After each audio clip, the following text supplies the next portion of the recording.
मोदी 3.0 के 3 महीने पूरे होने से पहले ही सरकार ने अपने वादे के मुताबिक अलग अलग प्रोजेक्ट्स पर जमकर रकम खर्च की है। इसमें कृषि विकास और किसानों के कल्याण समेत हाईवे, मेट्रो, पोर्ट, एयरपोर्ट, पर्यावरण, गरीबों और मध्य वर्ग के घर के लिए रिसर्च और डेवलपमेंट यानी रोजमर्रा के जीवन पर असर डालने वाले तकरीबन हर क्षेत्र में बड़े फैसले लिए हैं। हाल ही में किसानों के लिए करीब 14,000 करोड़ की 7 योजनाओं के ऐलान के साथ सरकार ने विकास के साथ राजनीतिक संदेश देने का सिलसिला जारी रखा है। 9 जून को शपथ लेने के बाद से अब तक 90 से भी कम दिनों में मोदी सरकार ने बुनियादी ढांचे के विकास के लिए 2.5 लाख करोड़ से ज्यादा के प्रोजेक्ट्स को मंजूरी दी है। विकास पर फोकस के साथ ही शुरुआती 100 दिनों में ही सरकार ने कर्मचारियों के लिए नई यूनिफाइड पेंशन योजना लाकर बड़ा दांव खेला है।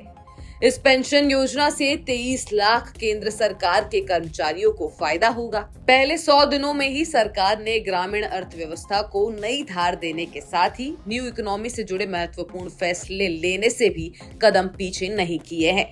इसी कड़ी में सबसे नया ऐलान गुजरात में एक और सेमीकंडक्टर यूनिट की स्थापना करने का है। सरकार के गठन के बाद करीब 3 महीने में कैबिनेट की 15 बैठकें हो चुकी हैं। सरकार ने तीसरी पारी की शुरुआत प्रधानमंत्री आवास योजना के तहत शहरों और गांवों में 3 करोड़ नए घर बनाने के ऐलान से की थी।